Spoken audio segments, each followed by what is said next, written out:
Hi, Rochelle with Lady Fermenter. Join us today as we ferment in support of NORD, the National Organization for Rare Diseases. So a few weeks ago, we picked up some wort at True Brew, a new homebrew shop in New Berlin, Wisconsin, and they were supporting and curating this wort rally in support of NORD. Now this is Zebra Hop. This is a double New England IPA, also known as a NEIPA, and it was created and brewed by Jonathan Kowalski at Component Brewing Company in Milwaukee, Wisconsin. And this is all on behalf and in honor of his son who has a rare disease. This beer was fermented with Omega's British Ale 5, and then 2 days ago we dry hopped it. I can't tell you what the dry hops were because that too was a curated package by True Brew along with Omega, and so that money also is going to NORD. And so now we're ready to keg this beer. But of course I have to test something out.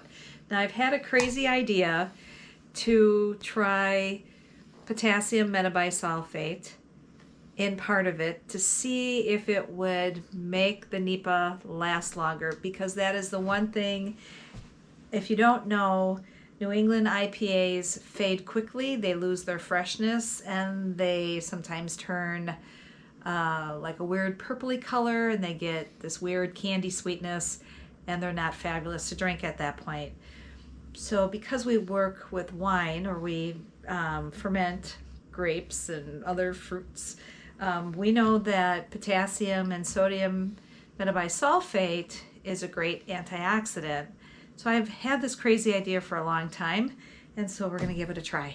Okay, so this is 1 Campton tablet, so potassium metabisulfate crushed up and going in to this mini keg, and we'll see if my crazy idea will work. Won't know till we test it out.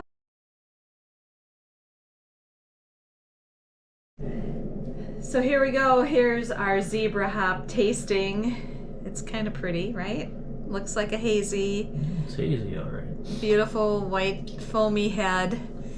I did reach out to the homebrew shop. The 3 hops that they curated were Nectaron, Nelson Sauvin, or Nelson Sauvin, however you pronounce it, and Waimea.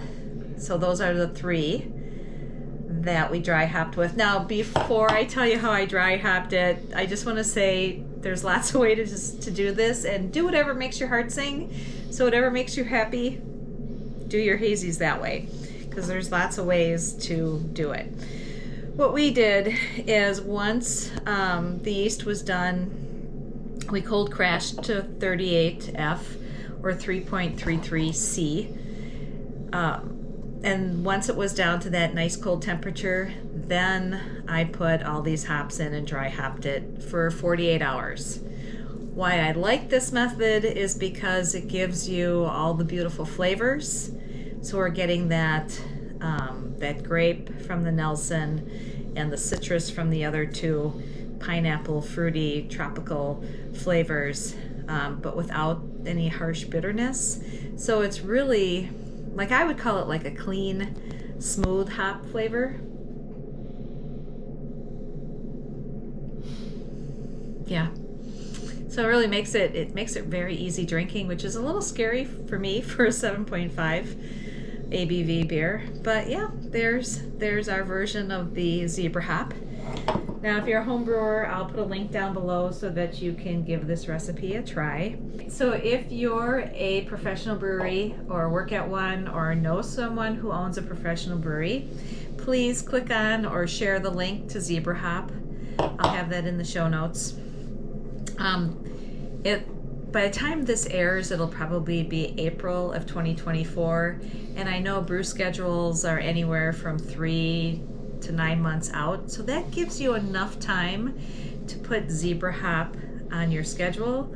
All the information for this collaborative program is in or behind that Zebra Hop link. And it would be so cool if at least one brewery in every state of the United States would take part.